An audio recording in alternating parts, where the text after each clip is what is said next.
Usted está viendo TVUY.com, el canal uruguayo diseñado para Internet.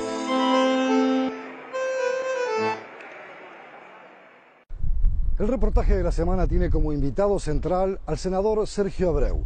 Actualmente lidera y conduce el sector Dignidad Nacional y es precandidato a la presidencia de la República por este sector que milita dentro del Partido Nacional. Pero el doctor Sergio Abreu ha tenido una larga experiencia, es un ex canciller y un ex ministro de Industria. Ha jugado un rol clave en la construcción del Mercosur y también en la construcción de la primera modalidad en la que se estableció el Ministerio de Industria, Energía y Minería. Naturalmente hemos conversado a fondo sobre su propuesta política, sobre su experiencia a nivel de gobierno y cuáles son los principales desafíos y su oferta electoral no solo a los ciudadanos blancos, sino a los ciudadanos uruguayos de cara a las elecciones internas en primera etapa, pero después, si así lo resuelve el Partido Nacional, sería el candidato de esta colectividad política para competir por las elecciones del año 2014. Les invitamos entonces en este reportaje de la semana a conocer el pensamiento político del doctor Sergio Abreu. Amigos, bueno, como lo habíamos prometido, estamos en el estudio del senador Sergio Abreu, una tarde de calor, unas jornadas de calor intenso en este verano muy uruguayo y que, bueno, parece ser que se ha instalado con estas temperaturas muy elevadas. Y a propósito, y más allá de la gratitud, ¿cómo está la temperatura interna en su partido? Está muy bien, la verdad es que está dentro de lo que se puede prever en el momento en que se están realineando algunas figuras, se están ajustando algunos términos del partido y bueno, las candidaturas están planteadas, hay un tema pendiente dentro de la propia UNA, que estamos esperando su definición, está definido ya el doctor Larrañaga, que hace tiempo que viene corriendo, y está definido el grupo de Abreu con Dignidad Nacional, de manera que de alguna manera los temas son de gran movilidad, pero me parece que se debe hacer con respeto, con cordialidad. Se deben construir armonías, porque un partido fuerte necesita también lineamientos y entendimientos importantes. Está muy distante el punto de vista ideológico, más allá del tronco común del nacionalismo, del sentido de pertenencia a la colectividad blanca, desde sus más profundas y antiguas raíces, pero ideológicamente uno ve que a veces como dos polos con lecturas, con visiones y hasta con apoyaturas hacia afuera. Hablo claramente del caso del senador Larrañaga, más cercano ha estado con el gobierno, ha sido más colaborador que lo que ha sido el herrerismo tradicionalmente en este periodo de gobierno y en general con los gobiernos de izquierda. ¿Cómo se pueden mirar esas dos visiones? Yo no sé si es tan claro esto, pero sí se sabe que la oposición, cuando las mayorías existen y están regimentadas, debe funcionar con responsabilidad, pero también con mucha firmeza. El gobierno es un gobierno que sufre de enormes prejuicios, es un gobierno prejuiciado en muchos aspectos, no tiene con claridad incluso cuál es su rumbo, y eso a veces hace hasta difícil ayudarlo. De manera que hasta los esfuerzos que se han hecho para nosotros son sin mucho resultado. Lo que sí es muy importante para el Partido Nacional como elemento común es la ley, el Estado de Derecho, la defensa de que la norma jurídica es la que debe regir, la que tenemos que hacer prevalecer sobre determinados criterios, como por ejemplo la que el propio presidente ha enunciado de que lo político está por encima de lo jurídico. O, como te digo una cosa, te digo la otra. Es decir, para nosotros el Partido Nacional y para muchos uruguayos la democracia es esencialmente el cumplimiento de la ley, de la norma y de la Constitución. Y a veces no lo vemos con mucha claridad esto en el propio gobierno, donde hasta la ley o algunos aspectos formales son obstáculos burgueses con lo que hay que vivir a desgano, ya sea interno o externamente. Por eso esas fragilidades incluso en la propia política exterior. Pero estamos mirando una fragilidad de afuera, pero yo le preguntaba por la interna. Esas visiones políticas, con lecturas, con acentos, con matices, con derroteros tal vez, con improntas personales muy marcadas y muy fuertes, ¿cómo inciden, cómo se viven en la interna partidaria? Bueno, hay intérpretes que lo ven con mayor simpatía, o una mayor flexibilidad o menor flexibilidad. Yo creo que también he recibido críticas de cómo uno puede, algunos sectores tienen más acercamiento u otros alejamiento. Yo creo que no hacen grandes diferencias, son estilos personales a veces, acercamientos o manera de ver los temas. A mí me parece que el partido debe superar esos aspectos puntuales de personalidad, tiene que ser muy firme en lo que defiende, muy firme en lo que plantea, y además tener respuestas concretas. Hemos ayudado en lo que hemos podido. En la educación se ha quedado por el camino una cantidad de propuestas. En seguridad ya no sabemos cómo ayudar. Ni queriendo ayudar se puede. De manera que el gobierno ya es responsable de todo esto y claramente casi todos los actores han abandonado el esfuerzo de ayudarlo. En el sentido de un acercamiento que a veces se puede interpretar como un exceso de fragilidad. Yo creo que hoy nosotros somos la garantía del derecho, la garantía de la norma y la garantía además de un entendimiento que más allá de las diferencias que pueden existir de estilo, son el corazón y la esencia de un partido político que hoy es oposición, defensor del Estado de Derecho y sobre todo que está buscando el rescate de una proyección de país que está en peligro porque el gobierno no ha podido y no ha querido aprovechar los tiempos de las vacas gordas para preservarse para el tiempo de las vacas flacas. Le quiero hacer esta pregunta, porque hace un tiempo atrás hablábamos con el senador, también nacionalista, Francisco Gallinal, y él nos decía que notaba que en su partido, si bien hay figuras muy importantes y de mucho peso histórico, para nombrar simplemente tres de ellas, desde Aparicio Saravia a Luis Alberto Herrera y a Wilson Ferreira, él decía que, por ejemplo, al partido le estaba faltando más wilsonismo. Usted, que es un hombre que ha militado extensamente en el Partido Nacional, que conoce todas las vertientes, ¿siente que de repente esa imagen, si bien está como imagen, no está como una impronta política más ideologizada, más definida, más en el imaginario colectivo del militante blanco? Sí, yo definiría un partido político, es una tradición, una historia, pero sobre todo es una proyección. Es decir, lo que no puede ser un partido político es un constante recurrente al pasado para refugiarse en la nostalgia y traer desde la nostalgia soluciones que el futuro no tiene porque los grandes referentes del partido vivieron otras épocas. Nos han dejado el sentido de la libertad del voto secreto, como Saravia, el nacionalismo responsable y combatiente de Herrera, esa visión del caudillo y de grandeza de Wilson Ferreira en su última expresión incluso de gobernabilidad, pero yo no pondría el énfasis expresamente en uno de ellos, porque tenemos figuras como Martín C. Martínez o Washington Beltrán, gente que realmente ha hecho, o el propio Fernández Crespo. Es decir, no podemos personalizar excesivamente, tenemos que tomar de todo eso para que un partido político sea un proyecto de país, sea además un punto de referencia para las nuevas generaciones. Pero decir fulano es más que otro o deberíamos tener más dosis de uno que del otro, quizás pueda ser para algunos muy justificable. Para mí es insustituible lo que han aportado todos, pero es mucho más necesario lo que hay que aportar para mañana. Y para mañana tenemos que aportar modernidad, un pensamiento mucho más ágil, un Uruguay distinto. Pero lo que no tenemos, sí, es la dificultad de explicar vueltas de carnero en la historia del país.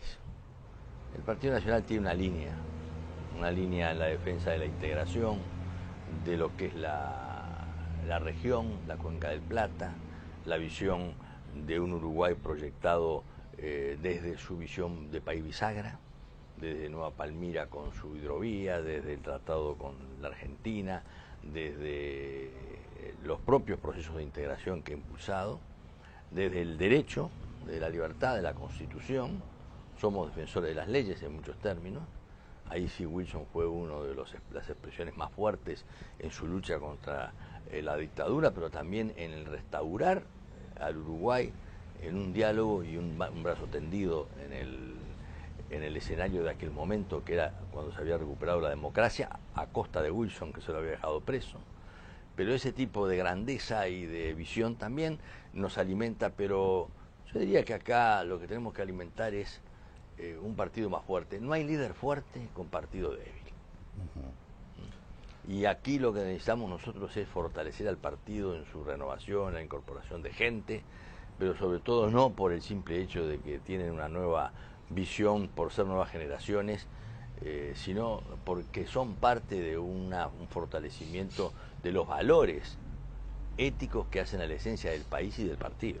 Le voy a dejar plantear una pregunta para esta primera pausa, porque es importante conocer este fenómeno que muchas veces a los uruguayos nos asombra, estas encuestas de opinión, que dicen por dónde va el electorado, cuáles son los porcentajes de adhesión a una u otra figura o a uno u otro colectivo, y yo sé que es un tema en el que usted siempre ha calado muy hondo con su mirada muy lúcida para poder rescatar hasta dónde estas cosas pueden ser una ayuda o se nos pueden convertir en algo completamente distinto que pueden cambiar el escenario o el mapa a la luz del ciudadano común y corriente. Pero me lo contesta enseguida. Con mucho gusto. Son líneas aéreas Uruguay. Vuelos directos de Montevideo a Buenos Aires y Montevideo a Rosario, Argentina. Para consulta de horarios y reserva de pasajes, sol.com.ar. Consulte a su agencia de viajes. Solo a través del correo uruguayo podés mandar un portero eléctrico para Tranqueras. ¿Portero eléctrico para Tranqueras? No, un portero eléctrico para Tranqueras Rivera. Ah. El correo uruguayo llega hasta donde quieras.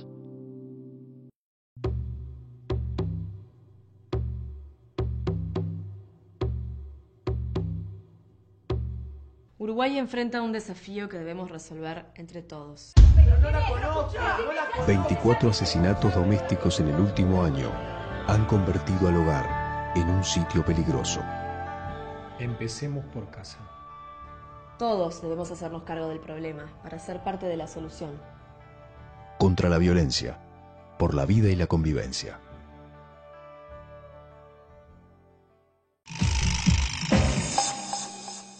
La pregunta estaba planteada, senador, ¿qué pasa con estas encuestas, con esta dirección que de alguna manera a cada encuestadora, empresa le da a lo que puede ser la intención del voto? Y hablamos en primer lugar con la intención del voto en el Partido Nacional, que según, y parece un acuerdo generalizado por las empresas consultoras, Larrañaga estaría liderando cómodamente una interna blanca y podría constituirse casi en el candidato para las elecciones del 2014. ¿Cuál es su lectura? Mi lectura es que yo de las encuestas que realmente tomo en cuenta son la de las urnas, el resultado electoral. Usted fíjese que los candidatos del Partido Nacional, desde que se inauguró este sistema, que iban primeros en diciembre del año anterior a la elección interna, todos, Ramírez la primera vez, Lacalle la segunda vez y Larrañaga la tercera vez, fueron derrotados a los 4 meses después en la interna del Partido Nacional, con porcentajes importantes, tanto que superaron los porcentajes para que pudiera decidir la convención. Fueron simplemente electos candidatos a la presidencia por mayorías aplastantes. Es decir, la encuesta cambia y las circunstancias cambian. Y además tampoco estamos en tiempo de estar midiendo todos los días la intención de voto. Lo que tenemos que hacer es ir buscando una presencia de imagen y de definición de los candidatos. Y después sí, los hechos se dan solos, pero no hay que suponerlos ni establecerlos con anterioridad. Nosotros tenemos resultados de encuestas, estamos muy bien en muchos aspectos, en algunas de ellas, varias estamos segundos, hay un núcleo duro de gente que vota por primera vez a Dignidad Nacional o Abreu, que es la primera vez que surgimos, digamos, con forma definida y con la intención de llegar hasta el final en una contienda, pero hay un tercio del partido, o más de un tercio del partido, que está indefinido. Y hay una indefinición del electorado muy importante porque la gente no está pensando hoy en la intención del voto. Generalmente mira a veces la visibilidad o lo que pueda percibir al que conoce más. Sí es importante lo que hemos medido, que es la resistencia. Y la resistencia que puede tener una persona o un candidato, dentro del partido o fuera del partido. Y ahí es lo que más nos importa a nosotros, y hemos tenido los resultados que somos los que tenemos menor resistencia fuera y dentro del Partido Nacional. Justamente, ¿qué encara como valor ideológico, como valor político? En un debate, porque hablemos de un debate, las internas son un debate cuando los partidos se procesan de manera más civilizada, no con aquellas lesiones o pasiones del pasado. Pero ¿cuál es el perfil de Dignidad Nacional y qué encolumna detrás de su figura Sergio Abreu? El perfil de Dignidad Nacional primero tiene que tener un candidato, y el candidato que soy yo, que estamos a la vista, tiene que ser lo que es: un ciudadano común, un hijo de un inmigrante, que aprendió a planchar los pantalones debajo del colchón, que tuvo una madre que trabajó también tejiendo para afuera, que conoce todas esas cosas, que tiene su origen en el interior del país, que no es un cajetilla, como muchas cosas a veces pueden indicar, habida cuenta de que fui canciller de la República o ministro, y la gente lo mira con cierta lejanía. Estoy más cerca de la gente porque soy normal, digamos, en el sentido que tengo una familia, 4 hijos, una señora, un esfuerzo permanente por superarme, por no tener un hijo de inmigrante, por haber sido el hijo de un inmigrante que hizo un esfuerzo enorme por un Uruguay que era tan generoso y le daba posibilidades a todos, como le dio a tantas familias del Uruguay para crecer y desarrollarse. Y esa visión también es la cercanía de la gente en los problemas de la seguridad, de la salud, de la enseñanza, del esfuerzo que hizo mi padre para que yo estudiara, para que pudiera avanzar con mi hermano, de los distintos etapas en la que él veía que había parte de la cultura del Uruguay que él no tenía, que me volcaba con mucho calor para decirme cómo tenía que sentirme uruguayo por haber nacido en el Uruguay, en el Sanatorio Canzani, viejo sanatorio tradicional del Uruguay. Y eso de alguna forma va creando la condición del candidato, del ser humano, del que tiene responsabilidades, del que no se la cree, del que no necesariamente tiene que ser candidato porque hay toda una tradición detrás suyo. Simplemente el hecho de saber de que se construyen los destinos con el esfuerzo, con ser mejor, con estudiar. Llegar a mi casa y yo tengo 4 hijos, 5 nietos, chiquitos todos, no muy chiquitos, pero en realidad yo digo, yo no puedo llegar a mi casa y un hijo me mire de reojo o me diga, mirá, me dijeron tal cosa o tal otra de tu actitud, de tu conducta. Yo creo que el Uruguay hace esa diferencia. Hay en muchos lugares del mundo y a veces en países muy cercanos, el ser honesto empieza a ser una virtud. Cuando debería ser lo normal. Cuando debería ser lo normal. Eso es lo que hace a un candidato, pero además hace a la seriedad, a la preparación, a la experiencia, a saber dónde pararse frente a un problema del país. Yo le voy a poner algunos temas, para también un poco ir delineando y conociendo. ¿Cómo no? Y haciendo un ejercicio. Supongamos que en ese ejercicio de imaginación usted es presidente de la República, ¿cómo dialoga con el resto del sistema? ¿Cómo dialogaría con la izquierda, con los sindicatos, naturalmente con los empresarios? Pero digamos como que a esta altura son 2 estructuras fuertes, la izquierda posicionada como un activo político significativo, un movimiento obrero creciendo, sobre todo en adhesiones y en cantidad de afiliaciones. ¿Cómo se ve dialogando en este escenario con los conceptos que se han manejado hasta ahora, equidad, justicia social? Porque muchas veces le van a preguntar por estas cosas.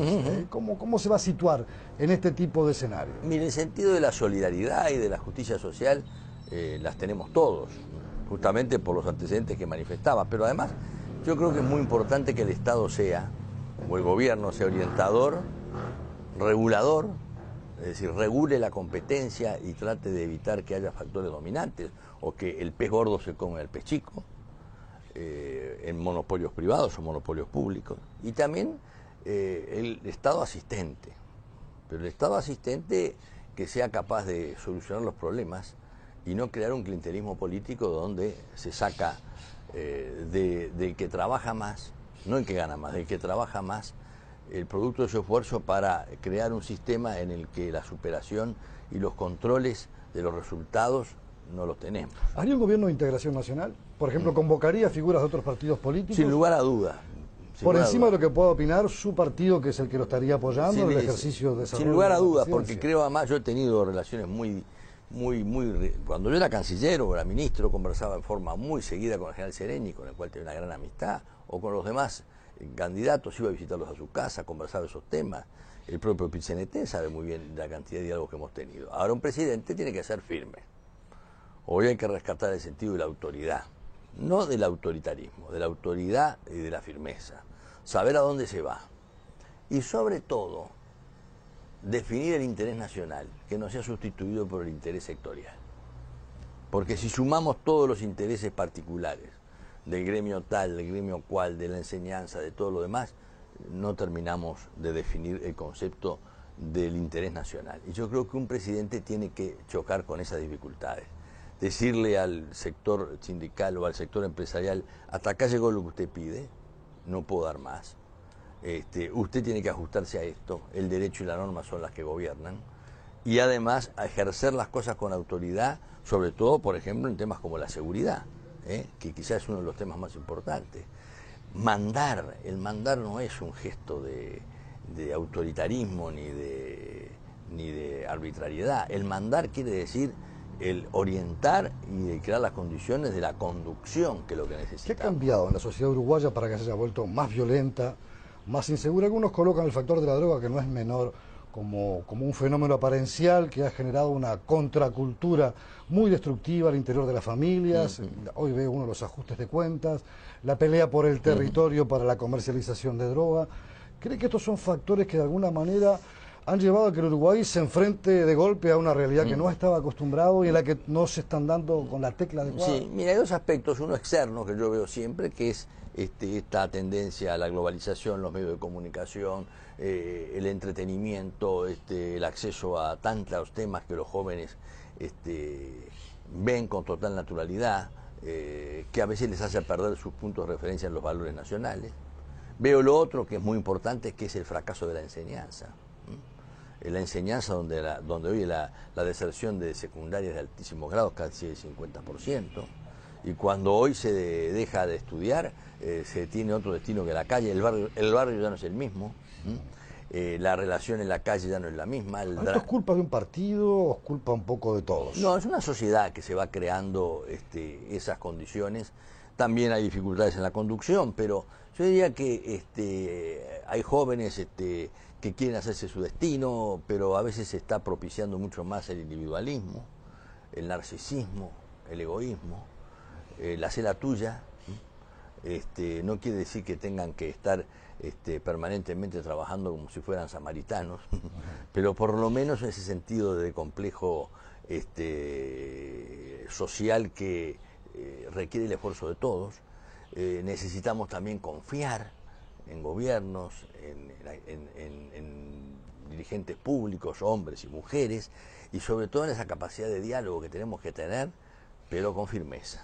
¿Va a incluir mucha mujer en su Yo tengo la mayoría son mujeres que tengo. Digo, por aquello de la equidad de género que se habla ahora, ¿no? Inclusive hoy en la Fundación Carlos Rollo tengo la única mujer que está designada, está por nuestro grupo, y después tenemos cantidad de actores y trabajadoras sociales, de directoras de cultura o directoras del interior del país.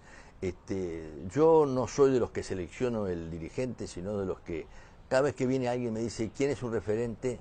Yo le digo, es usted. Y entonces cuando uno dice es usted, esa misma persona, que generalmente son mujeres que están preocupadas, o porque tienen hijos, o porque a veces son madres solas, o porque ven las realidades de una sociedad muy fracturada, sienten el espacio para trabajar.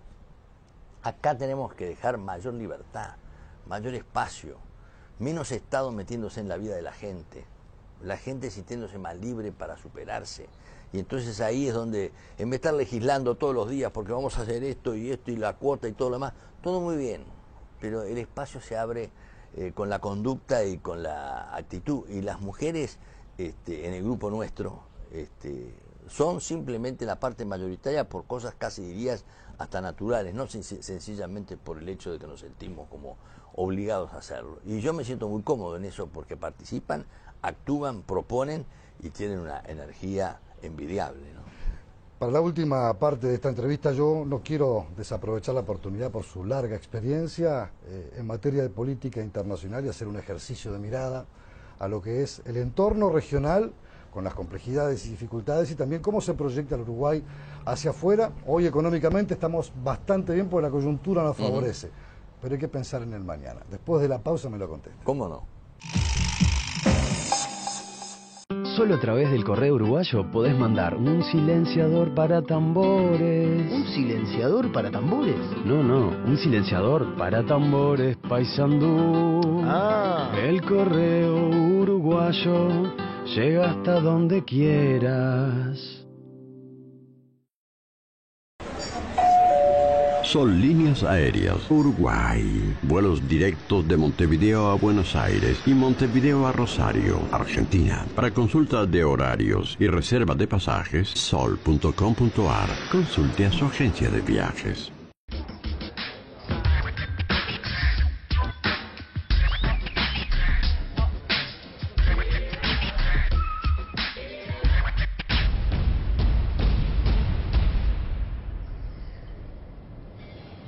¿Sabías que en Uruguay la edad de inicio del consumo de alcohol es a los 13 años? A menor edad de inicio, mayor posibilidad de tener problemas con el alcohol. Conectate con tus hijos. Cambiar es posible. Junta Nacional de Drogas, Presidencia de la República. Lo decíamos antes de la pausa, sería una torpeza no preguntarle a quien fue canciller y uno de los cofundadores del Mercosur, a tantos años de distancia, que parecen muchos pero no son tantos. ¿Cuál es la mirada que tiene de esa construcción que se pensó en una dirección más economicista que política, pero que ha tomado cambios, rumbos, incluso hasta los cambios políticos en la región han llevado a que se variara de alguna manera con aquellos contenidos originales? ¿Cómo ve el barrio, senador? Yo el barrio lo veo complicado por el barrio en sí, pero también porque nosotros, o por lo menos nuestro gobierno no tiene una clara definición de qué tipo de rol debe jugar como vecino. Primero hemos confundido los amigos con los intereses.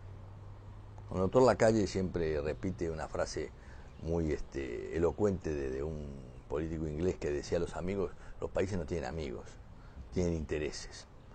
Y nosotros no podemos tener el romanticismo de pensar que la Argentina o el Brasil nos van a dar simplemente por una simple concesión lo que nosotros queremos. Y este quizá es un error que hemos tenido o que estamos teniendo, sobre todo en los últimos años, porque nunca tuvimos una relación tan difícil con la Argentina y con Brasil, que es más sutil, porque Brasil tiene esa habilidad de sacarle a uno la camisa con el saco puesto, es decir, Itamaraty con esa profesionalidad. La Argentina y Brasil mantienen una bilateralidad muy fuerte, nos han dejado por el camino. La actitud argentina pasó ya simplemente de una colaboración a no cumplir ninguna obligación. Nos cierran los mercados, tenemos dificultades con el turismo, no dragamos los canales. Nueva Palmira está esperando 2 inversiones que nos autorizan, ni siquiera podemos publicar el grado de contaminación que no tiene el río Uruguay. Y sin embargo estamos pensando de que la amistad y que podemos acumular hasta por sublema, como digo yo, con los otros países, como sucede con lo que se hace con Ecuador o Bolivia o la propia Venezuela, más allá de los problemas que está sufriendo el presidente Chávez, que es un ser humano como todos y que todo el mundo quiere su recuperación. Pero lo que pasa es que aquí políticamente estamos muy mal. ¿Cómo se ve en ese escenario? Porque supongamos, de vuelta haciendo ese ejercicio, va a tener una presidenta brasileña o un presidente brasileño con un signo PT, o por lo menos orientado para ese lado. El futuro de Kirchner o del peronismo parece no estar sufriendo ningún tipo de problemas para poder renovar. Tal vez no sea Kirchner, sea otra figura, pero de alguna manera por ese lado ideológico se van encaminando.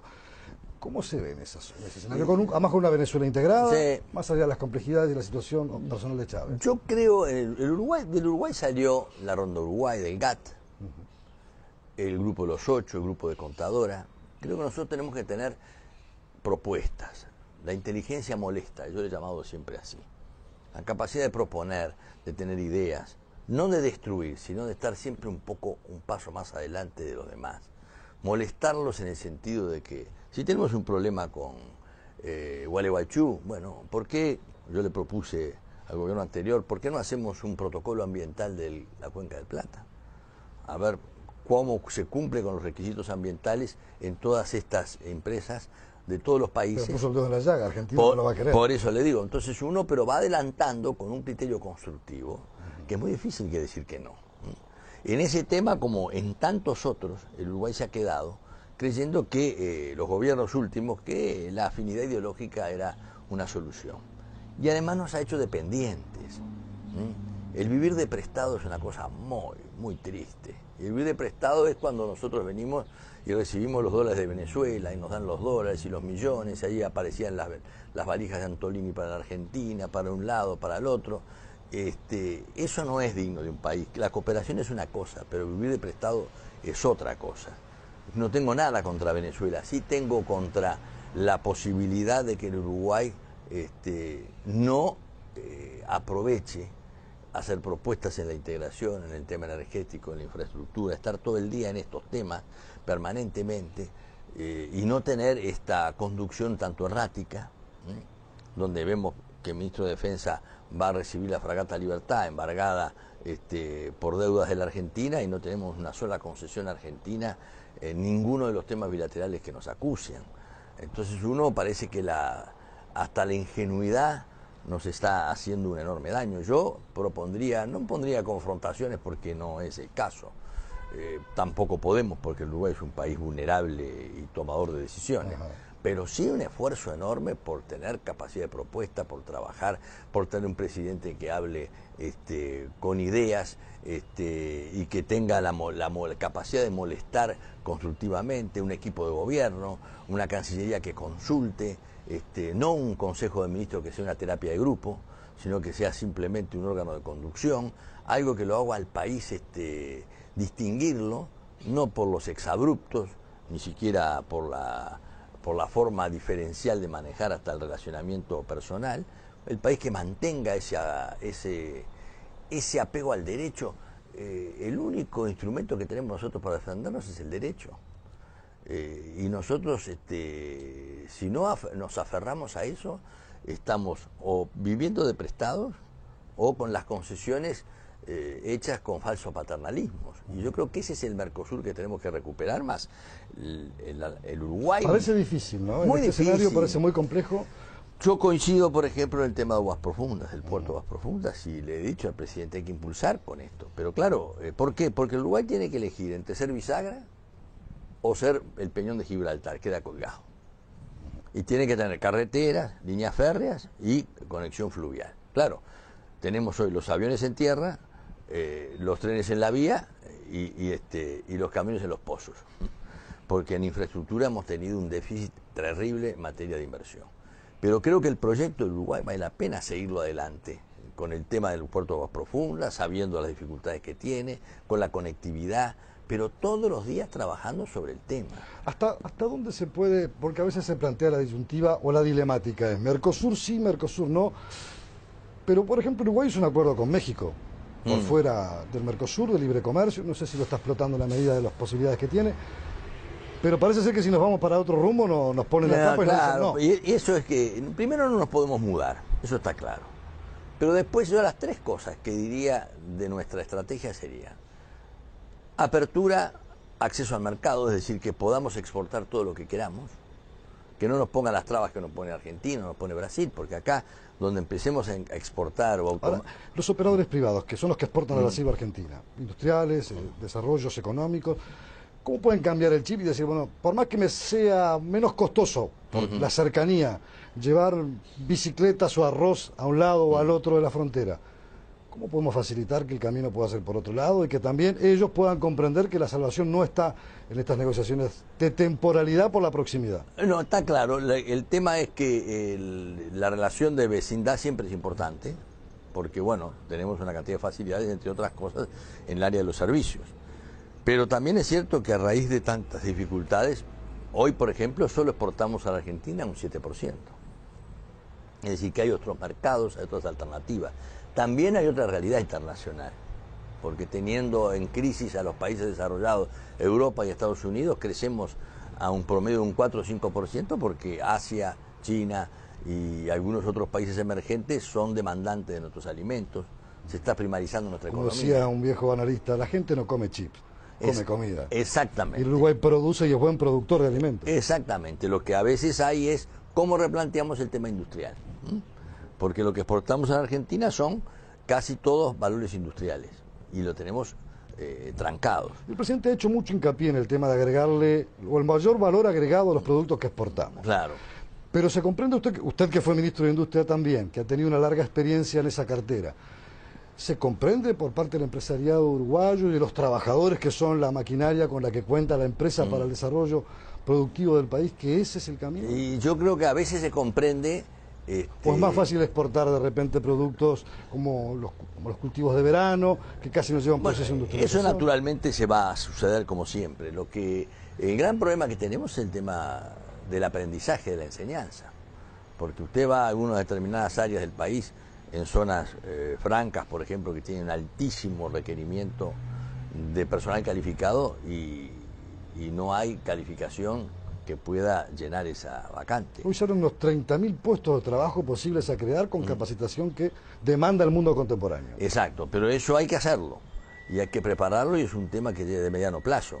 Nosotros tenemos una gran brecha, una enorme cantidad de trabajadores no calificados que hoy no tienen posibilidad de reengancharse y una enorme demanda de trabajo calificado que no tenemos y que a veces traemos del extranjero para poder cumplir con esos.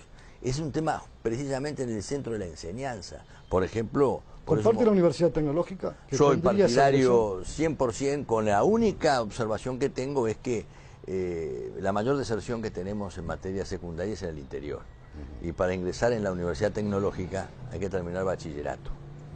Entonces teníamos que ver cómo podemos enganchar a los jóvenes. Un puente. Un puente para que la UTU o todas estas carreras intermedias sean de alguna manera las que aseguren que los muchachos jóvenes puedan canalizar en la difícil situación que ¿Le llegaron los nombres de las autoridades que propone el presidente de la República para esta universidad tecnológica en el interior? No he escuchado que tiene una idea, pero no, a mí no me interesan tanto los nombres, porque acá el problema nuestro es que a veces vivimos atrás de los nombres y lo que queremos hacer es fortalecer las políticas, la conducción. Si el presidente rescata su cabeza, si el presidente, como dijo el otro día, me voy al Mazo por un problema que tuvo, no, el presidente nunca se va al Mazo, el presidente es el que manda, el que tiene que orientar, el que tiene que forzar determinadas situaciones dentro de la ley. Entonces el nombre o la persona es importante, pero no es lo decisivo, es la política que se va imprimiendo y se va imponiendo dentro del marco de la ley con la capacidad de conducción del país. Y ahí en el interior del Uruguay, por ejemplo, tenemos 250 escuelas rurales sin agua potable y otras más de 200 sin energía eléctrica. Yo digo, pero no es posible que con un porcentaje... Siglo XXI, con el 10% de lo que gasta cualquier ente público de estos monopólicos en publicidad o lo que fuera, arreglamos todas estas escuelas. Yo digo, tenemos que tener esa sensibilidad de ir a donde la igualdad de oportunidades es más cruda, donde el que surge ya con un pie descalzo es muy difícil que se pueda calzar del todo. Y eso es un poco esa visión del país que se dialoga, se trabaja, pero necesita firmeza, conducción, mando, autoridad, experiencia, más allá de todas las buenas intenciones. Yo no creo que haya gobierno que quiera hacerle mal al país, pero creo que hay gobiernos que le hacen mucho mal al país porque a veces es cuando uno, es lo mismo cuando uno tiene un hijo que ser atendido por un médico. De repente tiene una persona que no saluda o no es amigo y es el mejor médico, y tiene un familiar muy cercano que no es buen médico, pero cuando tiene que elegir va al mejor. Y eso es lo que tenemos que hacer. Senador, muchísimas gracias por este reportaje. No va a ser la última vez que nos estemos contactando con usted para conversar. Suerte en su emprendimiento personal. Naturalmente, una vez más, gracias por la amabilidad y la gentileza de recibirnos aquí en su estudio. Un gusto como siempre, la verdad que un placer, y además ya aprovecho para saludar a toda la audiencia que va a llegar seguramente a todo el país, y desearles además un feliz año, que no es una formalidad, es simplemente que nos merecemos vivir mejor y todos tenemos que hacer un esfuerzo porque nuestras familias reciban ese impacto. Amigos, hasta aquí entonces el reportaje de la semana. Nuestro invitado central fue el senador Sergio Abreu del Partido Nacional. Usted está viendo TVUY.com, el canal uruguayo diseñado para Internet.